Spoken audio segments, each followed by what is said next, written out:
Welcome to Connecting Greeks, a streaming comedy show and podcast designed to explore and enhance Greek culture around the world.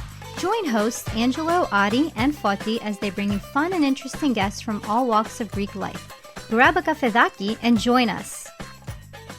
Hey everyone, welcome to another fantastic episode of the Connecting Greeks podcast. I am Ari, and I am here with my two co-hosts.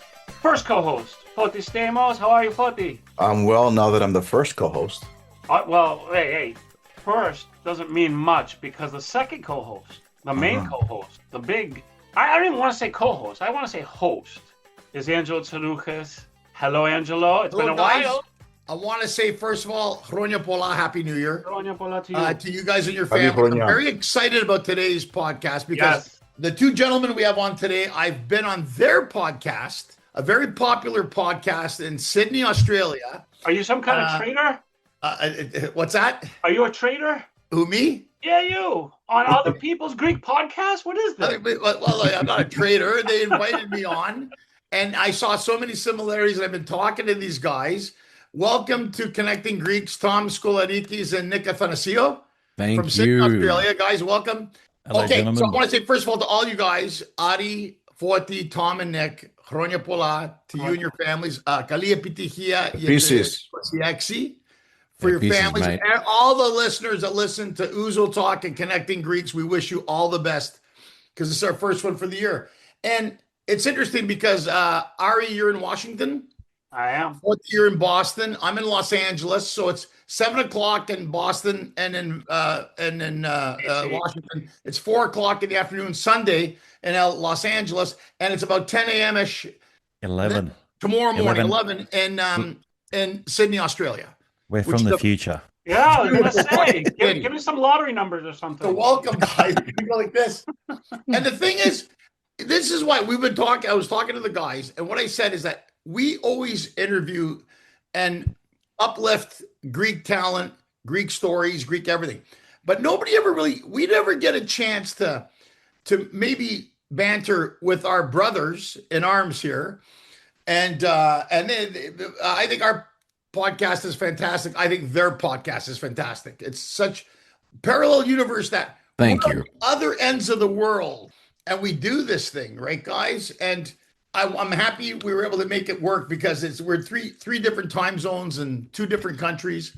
And I wanted to ask you guys, what's that? Go ahead. I just jump in very quickly. I just want to say, guys, we've interviewed a lot of people, celebrities, business people, sing the whole 9 yards. I don't think I've ever seen Angelo as excited as he was when he told us that we're interviewing you guys. Yeah, because kudos to you for that. We're like family. It's like a brother. Well, this is the Marvel DC crossover nobody asked for. Well, right, you see, it's Marvel DC here now. and I want to quash the myth first of all, okay? Because in our entertainment business, and I put podcasting in that right in the realm, sometimes people try to pit things. You know what I'm saying? They try to, that podcast is better, this one's better. I think they're all good. Everybody's got a different voice.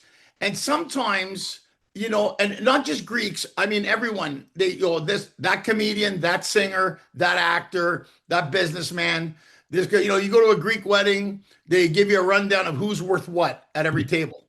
Especially if you're single, if you're a hot Greek girl, they're going to let you know that guy's a doctor. That guy's got 150 million. I know that guy's ugly, but his family owns half of Sydney, you know, shit like that. But it depends where you're sitting. We're sitting close to the bathroom.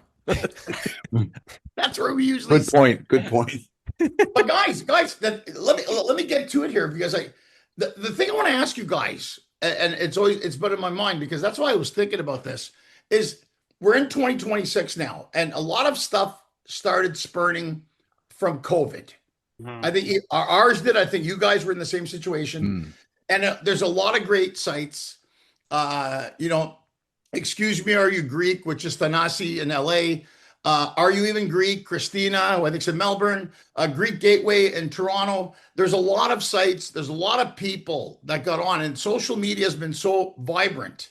My question to all of you today is, to start off in 2026, is that I think what we do is vital and important for not just Greeks in the diaspora, but even Greeks in Greece.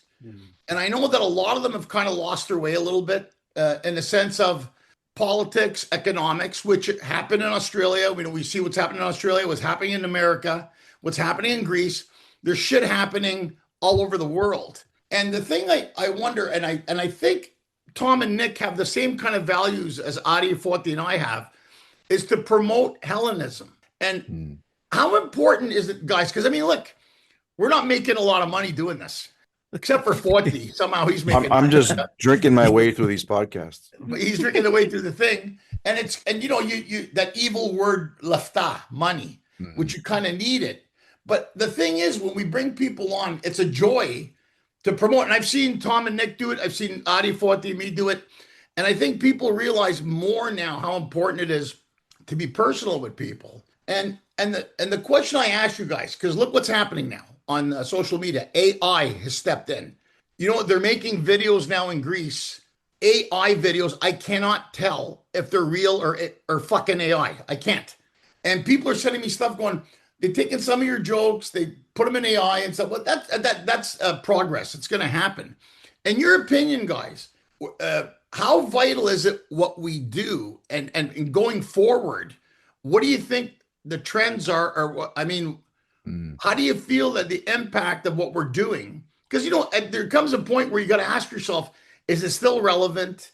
You know, and the guys had the heroes of 2004 Euro, Charisteas, and Karagunis and the Captain Zagorakis. I mean, they were on, and I had to answer. It was so much fun, you know. We've had people on too, but going forward, guys, and this is why I wanted people to see us discuss these things.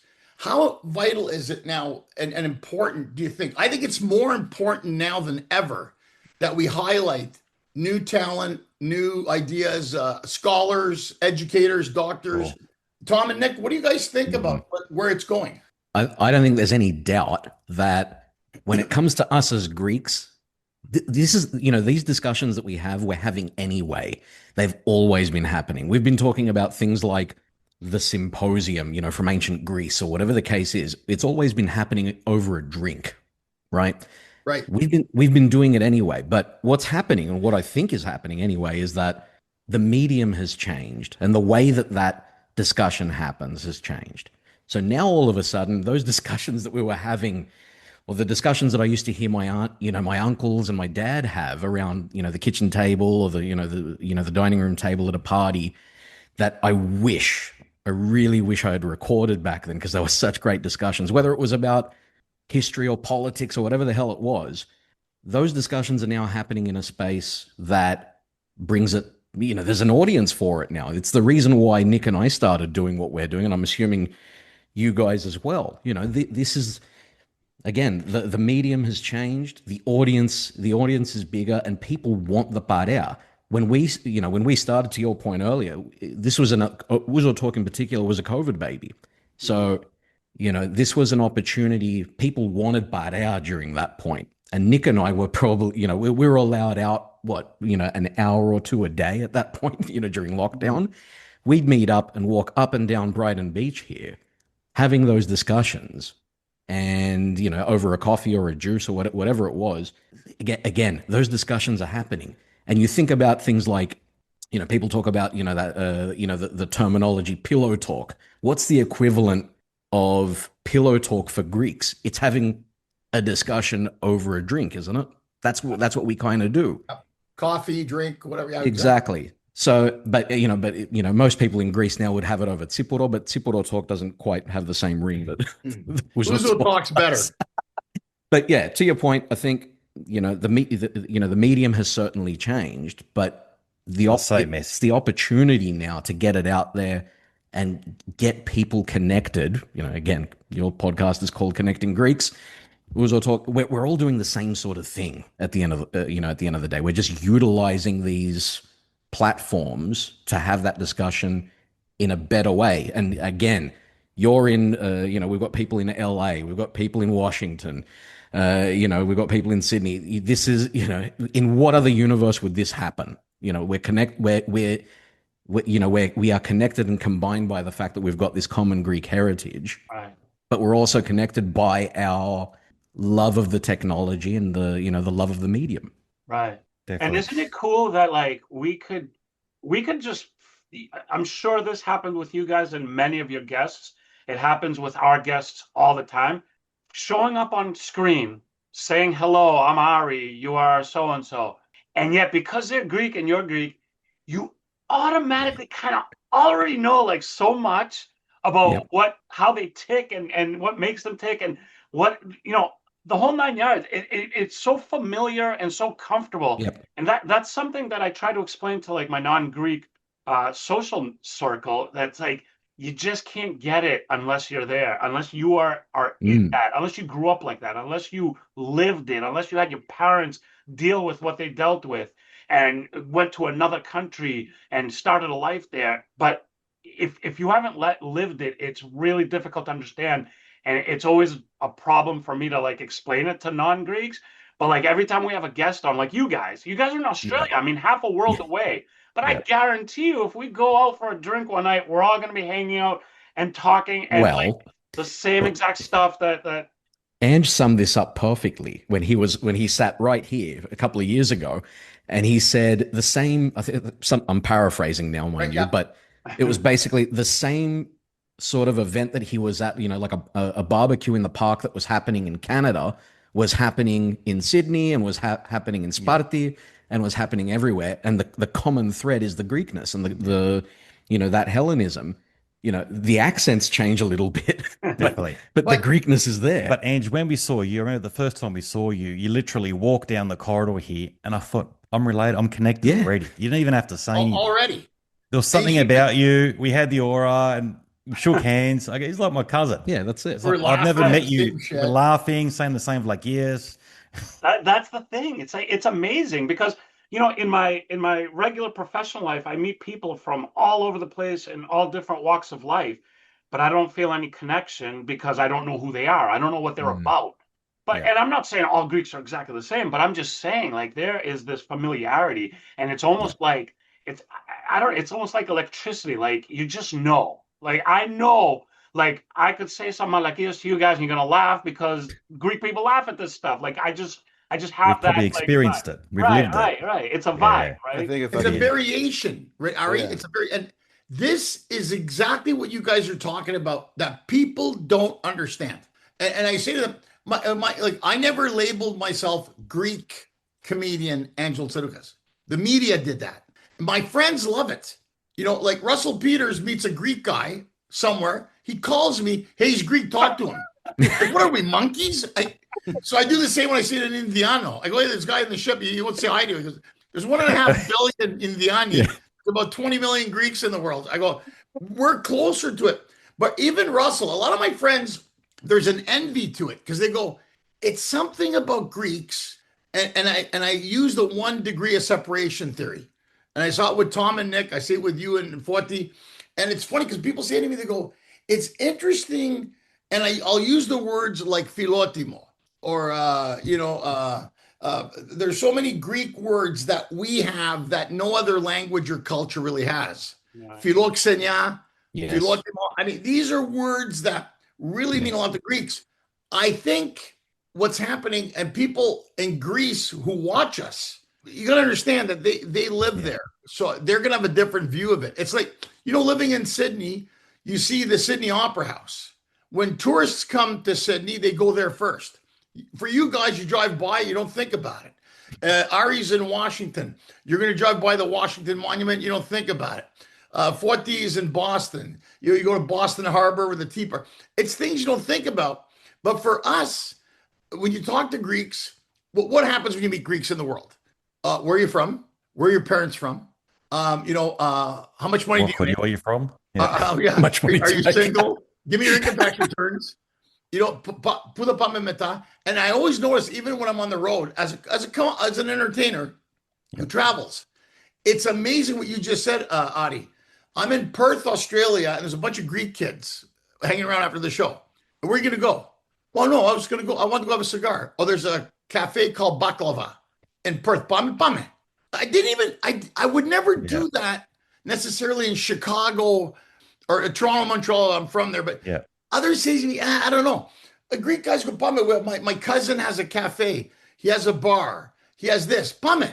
And then you're there till like 5 o'clock in the morning, just shooting the shit. Yeah. And you were just saying about the filotimo and the cigar thing. Like when we took you out to the city, me and Tom were actually embarrassed because there was nothing happening in the city. You know, remember you said like it's 11 p.m. and the city was dead and all that sort of stuff. Yeah. We're actually embarrassed. I go, fuck, how embarrassing. He's come to our town and we couldn't even go to a nice bar and have a cigar.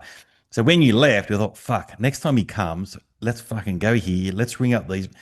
And that was more of a Filotimo thing. Other people wouldn't give a shit. Fuck him, he's gone now, whatever. But we took it personal. I go, he came to our town and we tried to show him a night out.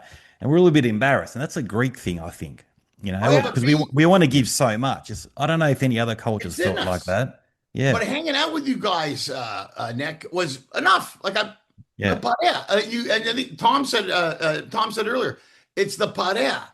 Yeah. And in this sofane parea, man. If we're going to go anywhere. You get people. I go to Canada, my friends go, pa mi café, pa mi puro, pa mi poto. You don't necessarily need to go to a nightclub or anything. Yeah. If you got parea, you know, it's like, it's amazing. Even 2 or 3 Greeks together. I'm on a ship. The captain's Greek, and the guy, the production manager, is Greek. Comes over and says, "Tsaruka, pame metade, pame na puro, pium na cafe." It's the captain of the fucking ship, and the production guy goes, "Hey, mi mexicasete." Yeah, you're there. The ship is quiet. It's 3:30 in the morning, and we're talking. Yeah. Right. So, and I think that's the camaraderie that we have. 100%. And I think Ouzo Talk and Connecting Greeks, we bring that, but correct. And more importantly, we bring it to communities that wouldn't experience this. Like I remember me and Tom were talking about the other day, there was a little town in Pakistan. We could see our numbers tick over. Go, what? There's someone listening to our podcast in Pakistan.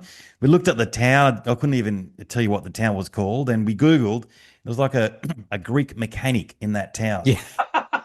So this poor bloke was on his own, in the middle of Pakistan. He probably met some girl. I don't know. I'm making this up. Probably met a girl there and opened up a workshop. Lively imagination. He's got a whole backstory. We were his butt out. So he was probably sitting in there listening to us, what we normally do at a kafenia, but he wouldn't have had that. That's the beauty about what we do. Yeah. Saying Connecting Greeks, we're bringing that parea to the remote parts of the world.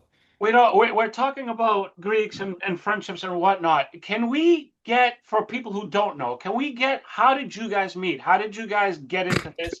I know it's a COVID baby, but how did you guys, what is your, a brief little summary of your backstory? How did you what's our origin story?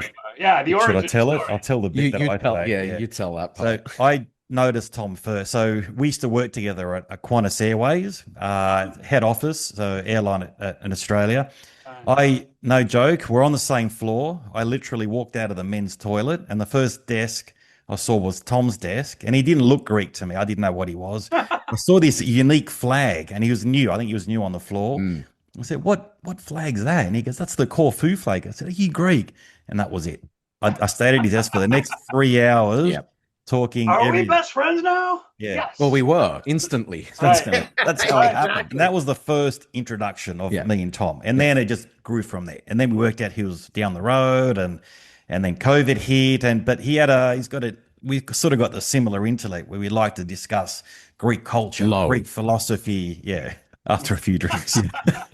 But that's how we sort of met. Yeah, that was the initial initiation. So you guys met at work. You became fast friends, I'm sure. Yeah. Mm-hmm. And then so COVID hits. You guys are kind of like going crazy, stir crazy, as we all were. And then like, what was how did the concept of a podcast come up? Well, I'd been listening to podcasts for years. Like I was a bit of an early adopter when it came to the podcast. And as I'm sure Ange would have been. And I mean. Ange, am I right in saying you were on Carolla's podcast as well? Yeah, Adam Carolla. I'm a regular on his podcast too. Yeah. So the fucking podfather, so between him and people like Kevin Smith and whatnot, I was always listening to those podcasts, and with a background in journalism, which I have, so I was writing in the media early on, and before jumping ship to the other side and doing communications and PR. So that was the sort of background. And when COVID happened, Nick and I were both stood down from work at Qantas because we weren't flying anywhere. So there's not a great deal of work to happen. So yeah, like you said, we're going stir crazy in the house, and then for that brief period of time, I think it was at the end of 21 or mid 21, we were allowed a certain number of hours out of the house for exercise, and you could be in a group of no more than 2 or 3 or some bullshit like that. I can't remember what it was, but we're walking up and down Brighton, and it was Mooch and Me. So it was a coffee shop coffee down the shop. road. They were giving free coffees. So it was a Greek establishment. I said, look, free coffee. We're not going to charge you. So we went there. We grabbed our free coffee. We walked up and down the beach, which is where I'm pointing at, just not too far from here. And then conversation, everything we spoke about just defaulted back to our culture, our history, our ancestors. And then Tom suggested we should do a podcast. I think, what? I go, what's a podcast? Yeah, this is what it was. That's the funniest part of this. You can see the generational gap at that. What the fuck's a podcast? Yeah. Well, let me tell you. And then he explained, I go, you really think people are going to listen to this? Like, yes. And I said, I don't know, but we'll find out. And we did. So I think it was, earlier, I can take you to exactly the spot where it happened as well. Just, down from Mooch and Me, where we were like, okay, we're going to do this, so it's kind of an important spot for me as far as I'm concerned. But we just said, okay, well, look, let's record 10. Let's start there and see what happens. Let's put it out and just see what the reaction is. Funnily enough, everything sort of started to happen. A few people sort of jumped on board in terms of like reporting on it. So we were lucky in that respect. And then I think really the first comments, wasn't it? Yeah, well, there were heaps of really good comments that we were getting. A lot of the sentiment was, thank you for giving us this sense of parea. We needed it during this period. I'm stuck inside, there was a guy who was I think he was an air traffic controller at Heathrow Airport in London. And he's emailing us going, oh, you're sort of getting me through this period. And there were a whole bunch of others emailing us. The lady in LA, what's her name? She's been there from day one. Yeah. Oh, I can't remember. Dimitra. Oh, yeah, that's right. Yeah. But that's how it started. We did the first episode was Meet the Boys, and we did one on the bouzouki. So, and again, I'm not a musician, but we're asking all the right questions. What wood's it made out of? We got into really depth conversations, and we could see through our numbers that people were listening. I go, hang on, fuck, people are actually listening to this, and it just grew organically from there. But I think Ange unknowingly plays a really key role in this, because Ange, you were probably the first, let's say, name, that we got. So for us, it was a big deal, because it was like, okay, well, all of a sudden, this isn't just us buffheads sitting here talking to our mates or talking to people about, what they're passionate about. This is someone that people actually know, and that can add a little bit of gravitas to what we're doing, the sort of gravitas that we couldn't hope to have. So when you walked through the door here, well, when you agreed to come on, when you were coming to Sydney, it was like, all right, well, this is a thing now. This really, this is an opportunity. It was, and thankfully for us, as we spoke about, there was that immediate connection. We felt that. And the interesting thing is, no matter who we've gotten through the door, and we've had some really great guests, since starting, we've felt that connection, whether they're Greek or not, funnily enough.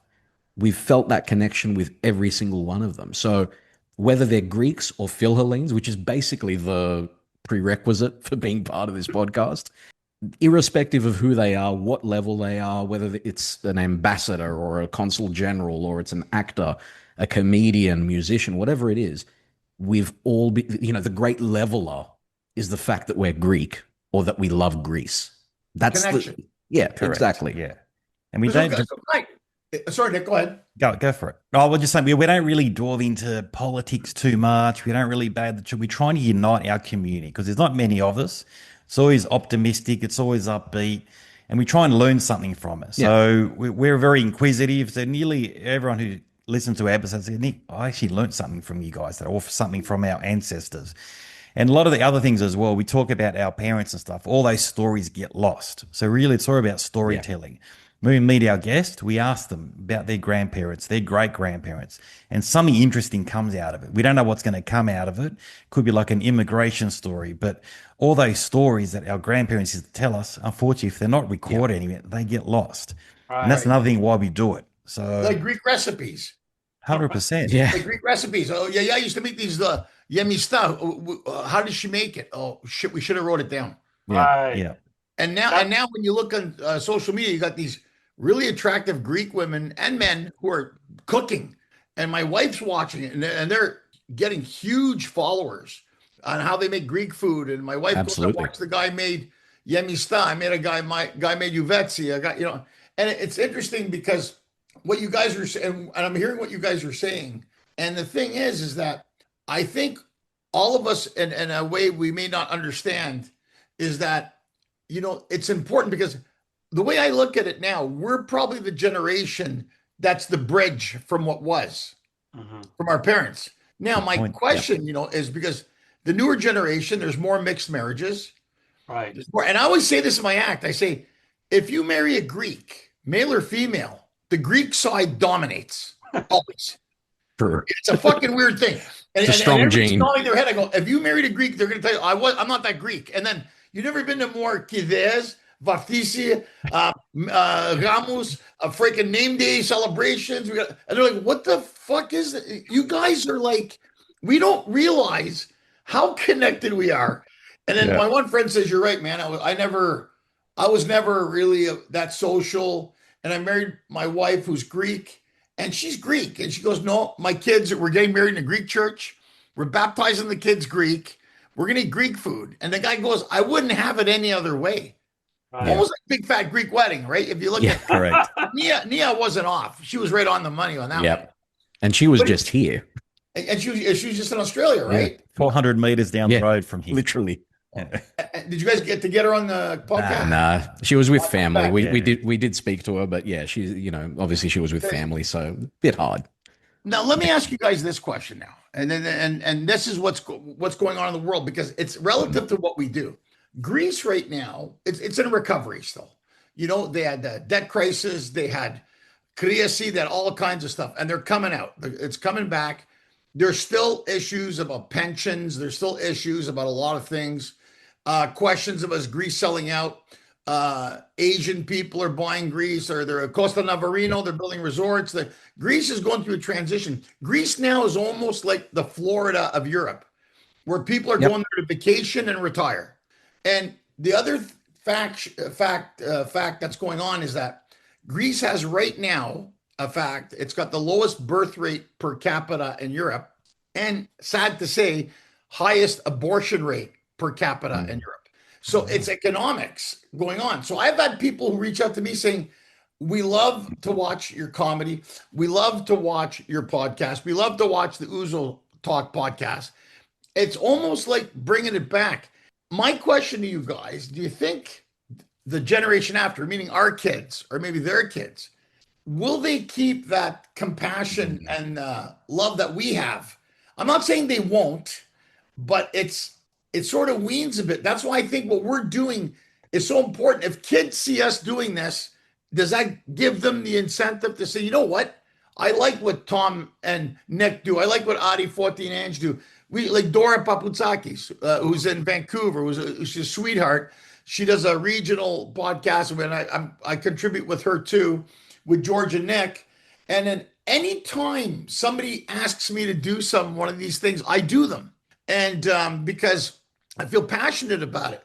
But is our next generation going to have the same passion as we have? I don't know. What do you guys? If I can jump in real quick and just Sure.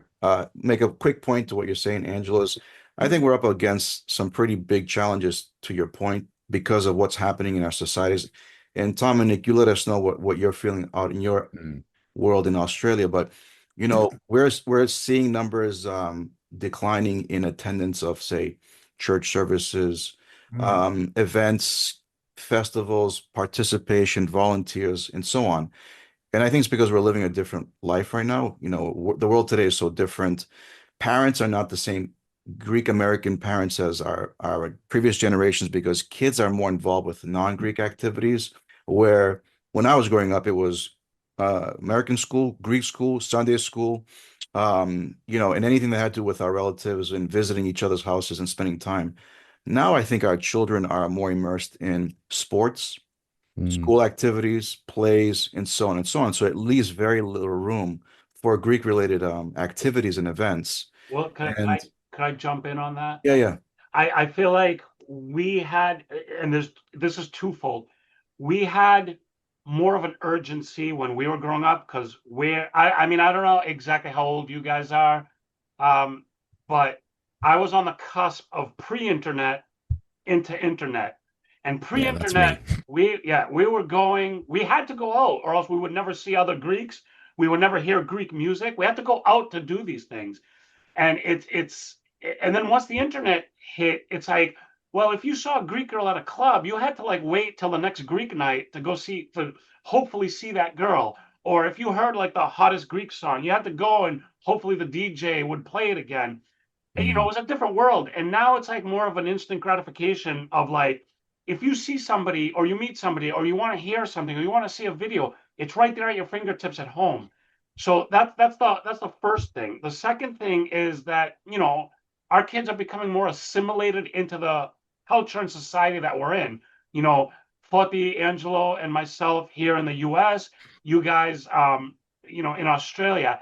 And, those two things compounded into each other makes it a real tough, like if my kids had, I mean, my kids are 3 and 6, so obviously they have no idea, but if they had any idea of the crap I used to do and like how we used to like have fun and go out and get drunk and do Yeah, this, he's not pleurosis, mate.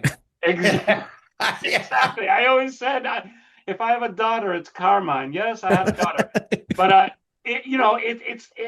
they'll never understand how much fun and cool it was to be in the Greek scene and to have all this stuff because they just it doesn't exist. Yeah. I mean, do you guys feel that that's how it is over there? Look, I think this is probably the most complicated question. So, I mean, you could dedicate an entire podcast just to this question. But look, I don't think there's any doubt that the way that we practice our Greekness or the way that we show it or appreciate it is changing and is going to change more as time goes on. And that distance from that original generation that came out, gets further and further away. We're seeing it, in many different ways. And to your point, things like, activities like sports and whatnot, they are taking over. I mean, I've got similar kids that are similar age to you, Artie. And I mean, my eldest, he plays rugby league. He plays football, as in soccer, football. He plays, there's all these other things that are happening outside of school. But the big thing that's changed from our sort of generation, let's say, if I can call it our generation, is that we've sort of made a conscious decision. Those who are, who want to make sure that the culture stays alive will try and bring it in other ways. So, for example, I used to have to go to Saturday Greek school. I fucking hated it, right? Irrespective of how good I was at it, I hated the fact that I needed to go to school on Saturday. It's easier to just send your kid to a Greek school, where it's folded into the curriculum and at least that is sort of taken care of. The other thing is that, the biggest fear, I can't remember who said this on the podcast, who I'm borrowing from. It may have been you, Ange, but the biggest fear that our parents and grandparents had when they came out here or wherever they went is that their kids wouldn't be Greek. Right. So in many ways, what we copped after the fact was this force feeding of our Greek culture or this force feeding of our of the language or whatever it was, which in many ways, in some instances, was to its detriment because we sort of distanced ourselves from it in many respects. Right. Yeah. I can say that. Nick said it many times before. It wasn't really cool to be Greek, and it wasn't a thing that we wanted to be associated with. So there was this rediscovery that started happening at a certain age, and it usually comes when you're left to your own devices and you can actually start going back by yourself. That certainly happened for me. True. I ended up marrying a Greek, fresh off the boat, which I'd sworn I would never do, and then it happened. Right? Yeah. So from that, I think there's no doubt that these things are changing. The way that our kids are going to display their Greekness or practice it or appreciate it is absolutely going to change. Is it going to be for the worse or the better? I think it really depends on how we encourage it. Yeah. I think the one thing is for sure, the way that our parents and grandparents did it had a lot of downsides. I think it's happening a lot more naturally now. So I think there's hope for it still. Yeah. Look, I don't know, I might be a bit more optimistic, but I just think there's a massive resurgence. It's what's happening in our community. We've still got 3 or 4 Greek schools, like English schools, but there's more. There's more now. And the numbers are good. They're not decreasing. our church, the one we go to now, is exploded, and younger kids are going. They've done a few That's good awesome. things. It's our local church now. I think they've labelled it the biggest in the southern hemisphere. It's huge.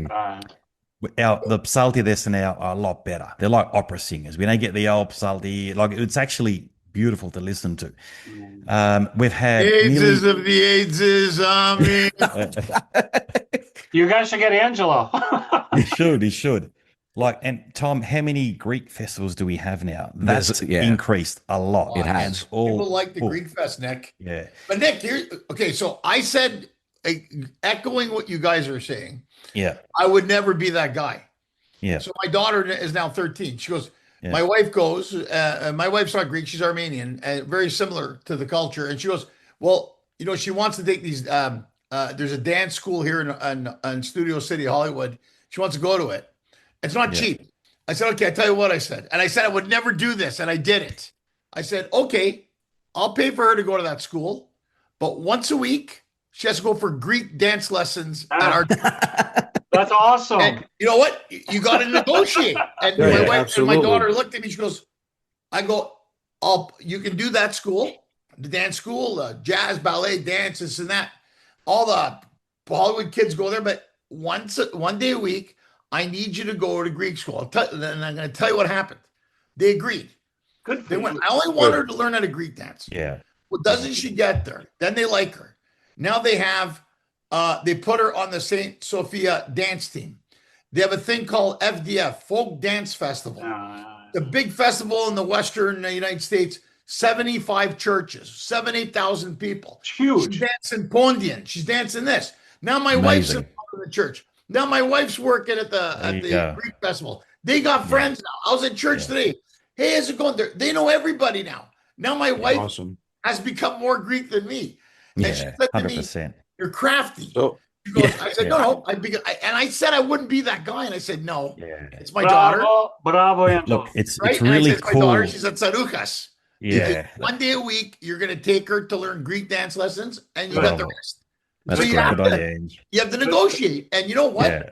Now they're going to Phoenix for dance. Yeah. They go, Amazing. They go to this Greek summer camp. My daughter is reading the Lord's Prayer once a month in the big cathedral, and I'm sitting there dumbfounded. I'll confess to you guys, I wasn't even that involved. Yeah. True. You know what I I was mean, like you, Tom? Ange. I wasn't Look even. what you did. I'm sitting there going, Gasit Sarucha, you want to get this down? And they love it. They got new friends, and my daughter, it fills my heart because now she's involved in it. Yeah. So it kind of happened organic. Yes, I did put a negotiation clause in that contract, but they liked it. Yeah. It's They come from the parents. Yeah, it seems like we're all finding balance. We're trying to collectively within our families find the balance for our children, where some ultimatums might have to be in place, but to give them the opportunity to feel, as you had mentioned, Tom, earlier. I think at some point when we were younger, we didn't want to be Greek because there was just something about our friends around us who were starting in a very negative way. But as you get older, We wanted to assimilate. you That's grow right. out of you grow out of that, right? And and my two daughters, they're in like 13 and 11, and I think they're at that point where they're not sure if Greek is cool right now. So got to give them some time to grow out of that mindset. But thankfully that my wife is a teacher and a Greek school teacher, she enforces it to give that balance until they find their way when they get older. Yeah. And then she sees this podcast and they turn away completely. They went to Drink to that. manipulation. But you see, and guys, I said I would never be that guy. Guess what? No, good for I you, am. Angelo. I'm telling you this right now. I'm very happy to hear that because that you did something that you were like, I shouldn't do that, or I would never do that, but you did it, and the end result is every Greek is happy to hear that. And you know Well, what? the whole guys? thing. We go to the Panigiri here in LA. All the kids get up dancing. I see my daughter getting up, knows all the dances, and she's happy. How many times did you go to these Greek festivals and you didn't know how to dance? Right. That's how you learn how to And they dance. go, boy, I look Is that like- before or after drinking? Well, for you, Forty, I don't know. But you Well, see, the you don't dance- have to, you saw a cute girl, right? You say, shit, look at that hot Greek girl, but I don't know how to Greek dance. Yeah. Well, guess what, Malaka? Go learn how to Yeah, Greek dance. that's and right. Get in there You with learn her. quick smart. You know, Well, all my the young dancing men. and the dancing is an interesting one because, so my son's been doing that as well, through school. And at a recent christening, and when we were in Greece in the last year and a half or so, he's 7 years old. He's about to turn 8. He was leading the koro at one stage, Wow. at this christening. I never did Greek dancing. I went to Greek school, but I drew the line at the dancing. It's not for me.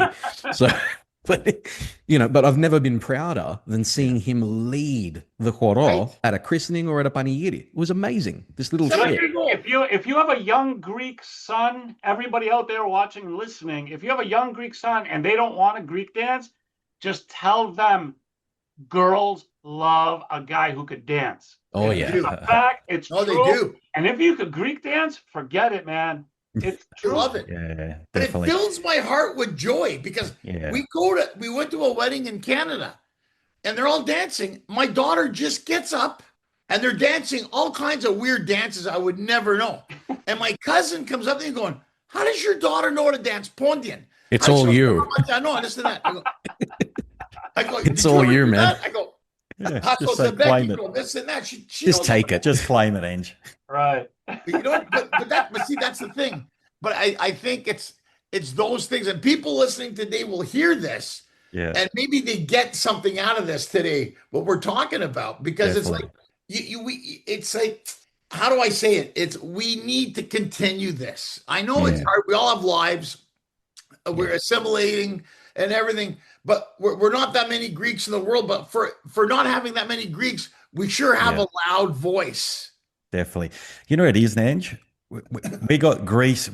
Greece have modernized. We've got really cool Greek music now, Greek house music. Very. They're getting into all that now. All the old 1960 stuff that our parents grew up with. Yeah, that's still there, but the Greeks around here, they're listening to the latest, coolest music. Whatever's happening in Athens, we're getting it here now. There's a couple of Greek kids now, they're starting up Greek clubs, like one-off Greek clubs, and they're packed full of 18, 19-year-old Greek kids. Like I said, it's a massive resurgence here. The only thing that's dropping is the language. So people aren't talking Greek as much, and that's evident through some of the universities. They're pulling out lectures and teachers, all that sort of stuff, which we're sort of Whole as a departments. They've so Macquarie University pulled their Greek program last year. And we did. I don't know if you guys saw. We did a debate last year on the Greek language and whether it's essential to our Greek identity. Now, you couldn't get a more diverse response to that. I mean, collectively in this group here, we would all agree that the Greek language is important and that you should absolutely be learning it. But there is, and this is, to the more pessimistic point, about this discussion, there is a sort of swath of the community, particularly younger generation, who are going to university, who say, I can be equally as Greek and not know any of the language. I can go to clubs, I can go to Greece once a year, listen to Greek music, all that sort of thing, and still be Greek. The real question, and then it was a question that the consul general here asked, or it was his opinion that he wasn't sure about that, because the more that happens, the more it dilutes and the more it will eventually disappear. Right. It's a really important discussion for us to continue to have. It's almost like these people are saying, I love the fun parts of Greek, but I don't want to commit to the whole thing. Where, opinion on my end is, I know a lot of Greeks who don't speak Greek. And to me, as somebody who is a first generation Greek and grew up speaking Greek, and now in my household, I have a Greek wife, Greek mother-in-law, we're trying to get our kids to be as Greek as they could be. When you tell me you're Greek and you're proud to be Greek and you don't speak Greek, and again, I'm not saying I'm right or wrong, but in my mind, I'm like, well, you're not fully committed to being Greek. Like, you have to learn the language. I think language is part of being Greek. Right? Yeah. It is. And that starts at home, man. Like, it's not, you can't send your kid to Greek school to learn Greek. They're going to learn to read and write there. Right. I'll throw it out there right now. When the day that I was sent to Greek school for the first time, I didn't know it was coming. It came out of fucking nowhere, right? I'm sitting there watching Saturday Disney at home, and all of a sudden I'm plucked away, taken up the road to the local church, and enrolled in Greek school. I was not happy about this. And the response from my mum was, "You'll thank me later." Now, Right. I'm usually not the type to admit to something like that, but yeah, I kind of thank her for that. You know, Good. that's the truth. Yeah, that's good. But to your point, guys, Yeah. I was at FDF. My friend Lazo, we got to get him. He plays the Lira. He's from northern Greece. Yeah. He's Greek, Lazos. Yeah. So he came to FDF. He goes, Paraxino Prama. I go, what? He goes, there's about 3,000 or 4,000 kids dressed in traditional Greek garb, singing the Greek songs, dancing the Greek dances, they know the words to sing, they don't speak Greek. Mhm. And the guys from Greece were befuddled. They were like, in a Paraxinov though, but like they're Greek. Imagine coming from Greece, Yeah. you see 4,000 or 5,000 kids in Nishotika and all these Kritika wearing the uniforms, dancing, singing the songs, so they've learned them. But then they go to talk to them in Greek and we don't speak Greek. Right. Mm. And they were like, it's bizarre. It blew them away. They were like, so they're Greek, but they're not. I go, look, this is better than nothing. It's Yeah, great. for sure. It's great that they want to be Greek, and I'm not saying you can't be Greek and not speak Greek, but I just feel like if you really want to fully immerse yourself in that culture, like learning the language is something Yeah. that is pretty important. That I believe. Well, And Look, we you know what have- else? I gave you guys a Greek pro tip about boys dancing because the girls love it. So I'm going to give them a second pro tip. My Put second that on a pro tip is t-shirt. what better way to talk about people behind their backs or in front of them by Yes. speaking another language? Learn best. Greek so you can talk about Well it. done. 100%. That's a mic drop. Harley. If there's one reason to speak Greek, and we've all done it, I still do it. Yeah. It's like a secret code. No one knows. I dated non-Greek girls, and it drove me crazy because I couldn't Yeah. talk to them in another language. I hated it. Yeah. That's so Classic. true, isn't it? I got to say though, one of the things that I think we need to do better as a community, and I'm interested to hear your take on this, boys, over there. I mean, we all know that Chris Nolan, for example, is bringing out the Odyssey this year, right? Now, from the second that movie was announced, the questions about casting came up. We're going to have a Black Athena. We're going to have this. We're going to have that. So all of these things, right? I think it's really incumbent on us, no matter what we're doing, whether it's podcasting or you're in the arts, like as an actor or a writer or whatever it is, it's incumbent on us to be owning those stories. This is the inspiration that our kids and our community is going to draw from. Unfortunately or fortunately, Hollywood is in power when it comes to that sort of thing because they're the ones telling the stories. We need to be telling our stories. Yeah. We need to own we them. do. What about I'm sorry. Are you saying when you see Matt Damon, you don't think Greek? They're from Boston. So, yeah. No, but maybe from the northern point, part of Greece. But, right. Good point, because who started all that was really Disney. Yeah. Mulan sure. And all those things. So the whole idea is if you're going to have a Greek thing, the Odyssey, but then you've seen it in Bridgerton. You've seen it in the British. There's a lot of them. It's inclusive now. That's just the way Hollywood or even the world. Inclusiveness is fine. There's nothing wrong with that. Fine. But it's more about us telling our story. Yeah. But we are doing that now. I don't know if you've noticed, there's a Greek director, and he's creating a film called Nenikisame. It's to do with the Battle of Marathon. Yes. Huge. And and the language is going to be in the ancient Greek language. So it's not going to be in English. And it's a Greek film. Greek film, ancient Greek language, and the Persians will be speaking their ancient language. It's a bit like Apocalypto, the one that Mel Gibson did. That's right. Yeah, that's right. Or Passion of the Christ. Or Passions of the Christ. Or Aramaic. He used Aramaic. Yeah, correct. So there's going to be an equivalent of that with the Battle of Marathon, and the Greeks doing it. So that's going to be interesting because you're going to have both of those films out, I think, this year. Yeah. It's going to be really interesting to see, for example, how the Hollywood version of a Greek story is going to go versus what is effectively a Greek film, right? So will Hollywood quash it? I think we saw that with the movie 300. Yes, Troy. Correct. Yeah, Gerard Butler's Greek from Sparta. Of course he is. Mate, he did enough. But he did enough to be Greek. He was fantastic.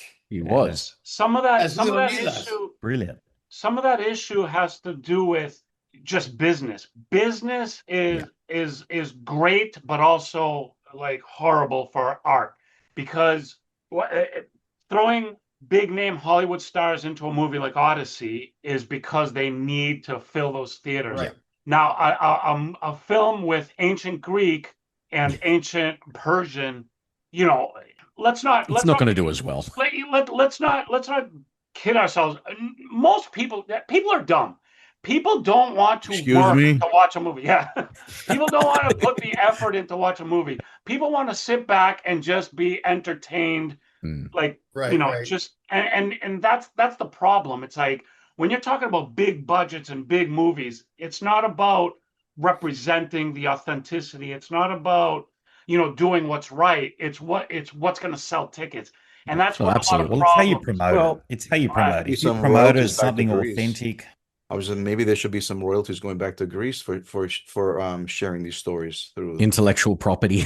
Yeah. That would be nice. Well, look, at the end of the day, the whole thing is about if we're not the ones doing, I think it's more of a call to arms to the Greeks and to the Greek film industry, because we used to have a huge film industry in Greece. Think of all the stars that we used to have, like your Vego, your Kostadar, all those amazing people. And there's still a film industry there, but we had a film industry to rival Bollywood back in the day, right? If anything, this should be a case of, look, if we don't tell our stories the way that we want to tell them, you're leaving it to someone else to do for you, and you're not going to have a say in it. So again, whether it's film or whether it's, books or whether it's podcasts, whatever it is, the only thing that I would say is, guys, do it because, you do it to sort of elevate our culture, do it for us, and do it for our people as well. How about Greeks who crossed over, like Yorgos Lanthimos? Any thoughts on? That guy is out there. But brilliant. I think he's brilliant guy. I think he's freaking brilliant. He is brilliant. Because when you can't watch his movie and walk away saying, "Hey, that was okay, that was good." It's like you're like, what's going on with this guy? Like, what? Yeah. Where's this coming from? And I love that. That's what film should do. Yeah, look, we got the talent in our community. We got 100% the talent, and we got Greeks in big business. Like, who is it? Netflix? There's a Greek running Netflix. My understanding. JP Morgan is a Greek running Maestro Blue. Nick. Yeah. So Maestro Blue is now Netflix. So brilliant. Here's a story about. It's on an island in Greece. The young daughter is having an affair with her married teacher, who's older. Sounds great. The mother is having an affair with the doctor. The son's gay and the dad's a drug dealer, just like our parents. Yeah. So next door. But I did see one movie I thought was very impressive, was Stelios, about Stelios Kazantzakis. Oh yeah. Oh, great. That film was fantastic. That was always going to land, especially in the diaspora. And that guy, Chris, what's his name? The actor. Mastoras, yeah. My wife's in love with him. From Melises, yeah. Melises, the guy who's in the band, right? Yes. Yeah, they're coming out here apparently in Sydney. I think they're going to Australia. They're coming here. Yeah, they're doing a tour. That guy is fantastic, by the way. Yeah. That guy was so good in that movie. And he's from a good part of Greece, Ange, as well. What's that? He's from a good part of Greece as well, apparently. Is he from Epido? Is that where he's from? Look, if you're going to do that, Maestro was shot in Corfu too. Oh, okay. Maestro was in Corfu. And because you see these things now, and we're there. Even in Hollywood, the president of HBO Films is Carrie Antholis. The chairman of Paramount, now that it's got bought, was Jim Giannopoulos. The chairman of Netflix, which is probably the biggest company in the world right now in entertainment, is Ted Sarandos. So it's not, we're very progressive. We're very involved in it. I think the stories are getting out now, like you guys were talking about. Yeah. And in a good way. And like when you go, like you said, the film, like the Odyssey, well, Adi makes a good point. When you're spending $400-500 million, you're going to put in the Matt Damons and all the Brad Pitt. Of course. And mind you, what Brad Pitt did, remember he did Troy, and I thought he was better looking than anybody in that film. I would have done Brad Pitt. I was just gonna say, we'll get into the list if you had to, which guys, but we'll get into that later. Okay. We kind of had this discussion, Andrew, remember? Yeah, we were talking about after a few Ouzos, it always comes up. It always comes. I don't know when Greek guys come. I say, look, we didn't invent homosexuality. We made it fashionable. Yeah, I'm just gonna say right now, my guy is John. My guy is. We're not categorizing anybody here. We love everybody. John Stamos for the win. That's Yes. what- That's it. I agree. I met John a few times. The guy, he's a guy that gets better looking. Right. Yeah. I know. Bit like the met red John a wine few you're drinking times. there, Forty. He's and super nice guy. Yeah. But there's another thing that's going on. Have you noticed these young, beautiful Greek singers Yeah. like I- Evangelia and Cleopatra and Josephine? And Oh, there's yeah. a lot of these young Yeah. women now. A lot. Really, Evangelia is very talented. Mm. And Oh, yeah. she's been in Australia and Cleopatra and Josephine and Josephine was here. Yeah. another talent. There's a whole bunch of them now. And there's that one, Eleftheria, smoking hot. Like, Eleftheria. Eleftheria, she's another one. Like, I mean, they're talented. It's not, there's something about sexy Greek singers, ladies. They're just, the women are just, we go nuts. And I mean, That's going to And they're- save our culture. Yeah. I mean, no, but it's true though, right? I mean, and Yeah. I'm saying they're talented. They're Right. not just good looking. They can sing, they can dance, they can do all the stuff. And the Yeah. kids, a lot of the kids are relating to that. And look Well, at Argyros. Argyros just did Madison Square Garden. Yeah. He's become an icon. Yeah. Now he's going to Chicago to do the United Center. Well, that's Yeah. the Well, he thing. did 1,000 3 people. shows here in the Opera House, sold out. 3 Yeah. shows. You like in a week, 3 That's shows what in we a week, need. sold We out. need to make it cool. We need to make being Greek Exactly. cool because a younger Well, that's my generation point. It is responds- cool now. The resurgence you're right, here is mind-boggling. If you look at the Coming back. stats, Greece had more tourism than ever this year. Yeah. We spoke to the ambassador and so the consulate general. We've had more tourists in Greece this year. There's a hub. What's happening in Melbourne now? There's like a tourism, tourism bureau office because there's so open many there. Aussies going over to Greece. They've actually Lots of putting a them. tourism here. Same in America. So Greece we're is a we're place to go. definitely climbing. You know, Well, it's, and we're then not. also part of our culture, gentlemen, we should mention is that the popularity of our cuisine, the surge Oh, of yeah. Greek restaurants, 100%. products from Wine. Greece, obviously, right? Yogurt, olive The oil, wines, yeah. wines, all that's on the up, and it's hitting mainstream. So Definitely. the demographic that's actually consuming are non-Greeks, whereas before a lot of products were being imported specifically for Greek communities, those who were Greeks consuming Greek products. But now there's that surge too that's part of our culture that should be mentioned. What the good Yeah, point. absolutely. And I have arguments with people. I go, well, Greek this, I go, fuck you.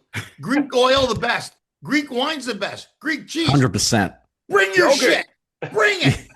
Bring it. Bring Well, Dodoni. and- Bring your and- shit. I and get we into it all the time. And we Good should on you. also you should also Inspiring up. mention You tell that me. people talk about health. Health is also a big topic, buzzword, where people spend lots of money to be healthy and they still can't get it together. Yeah. Where some of the attributes of being healthy are very simple. I think if you follow not the Mediterranean diet, but follow being a Greek and how a Greek lives based on whole foods, natural foods, sense of community, what we're doing here, Yep. even though we're Yeah. not in person. Cafe, cigarro. Yeah, that's Oh, Yeah, right. that's Well, it. Ouzo bolio. That's but it. They live. collectively, people live a lot longer life, a more Yeah. fulfilling life, with the least amount of issues, illnesses, and so forth. Ouzo So bolio that's goes a what- long way. Exactly. It's part of it. We've had this It is. discussion before. 100%. They talk Humans about need how that. They need that Yeah, interaction. We do need to get your blood bought. We call it therapy here. When you go to Greece for a month, we call it therapy. The That's right. food, the Mediterranean, Agreed, everything, yes. the Ouzo bolio, the That's what sun. people need. I Not- love it. My not- doctors, brother-in-law just go to comes, Greece. guys. Rigani, I had oregano from Greece. Mm, We made a salad. My wife takes the Greek from my dad's chorio. We put the rigani from the chorio.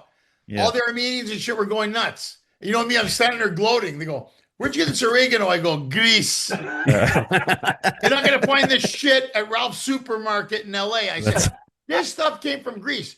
Oil from Greece. yes. We bring our own in. oregano, all that stuff. I go, guys, I'm not being omnipotent. I'm not being arrogant.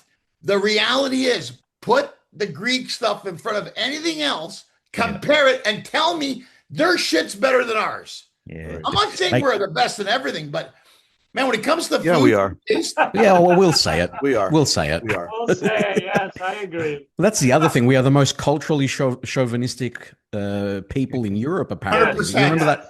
The pride Wrong is with that? huge. Nothing. I'm good with it. I agree.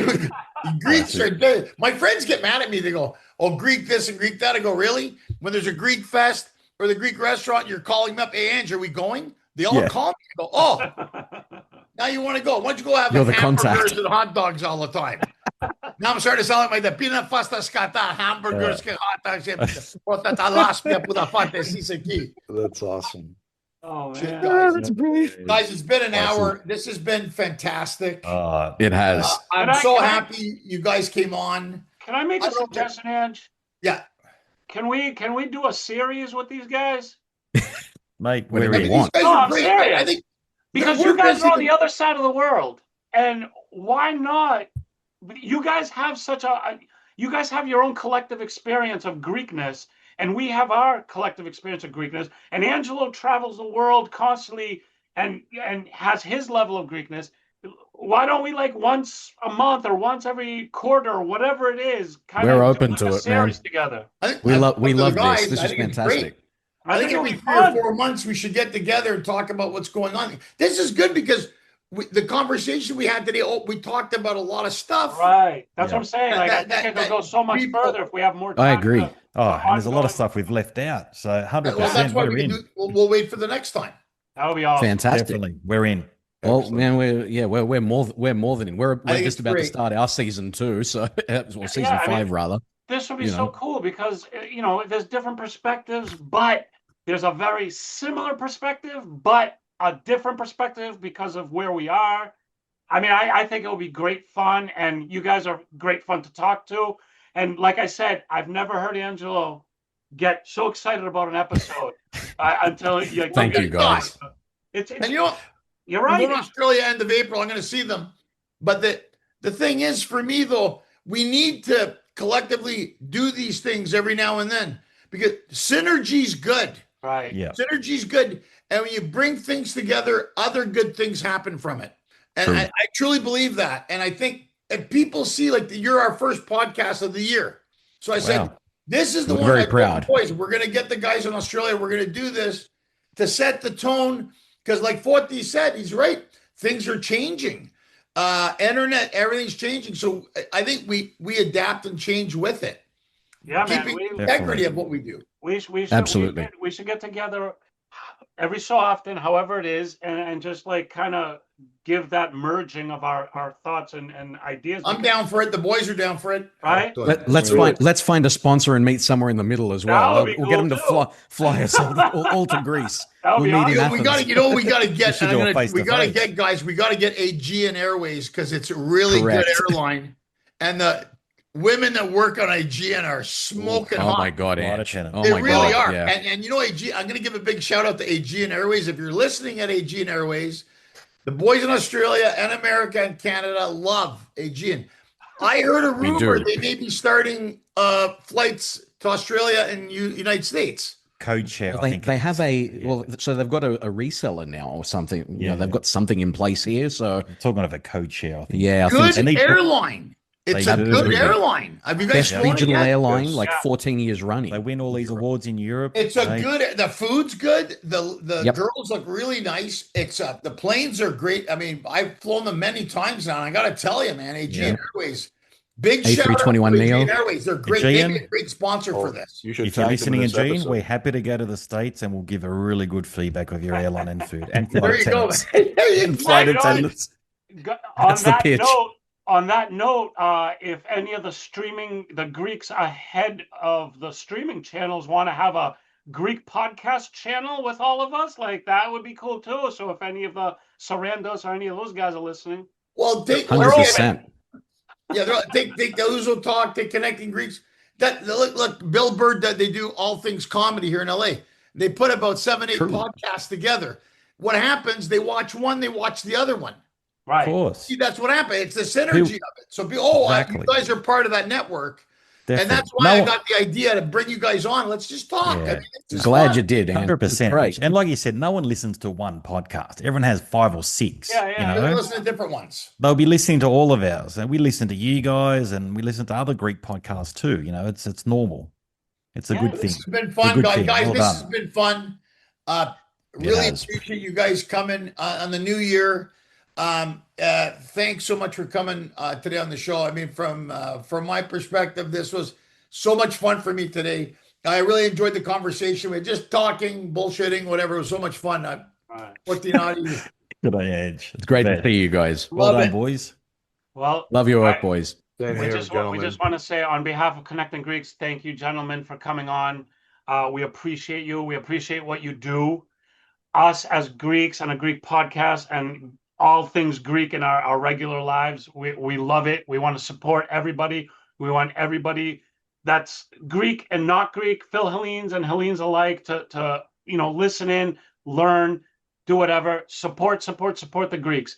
And we appreciate what you guys do. We appreciate you for coming on. Thank you so much. Angelo, Foti, thank you guys. Everybody else gentlemen. watching and listening, thank you for watching and listening. And we will see everybody next time.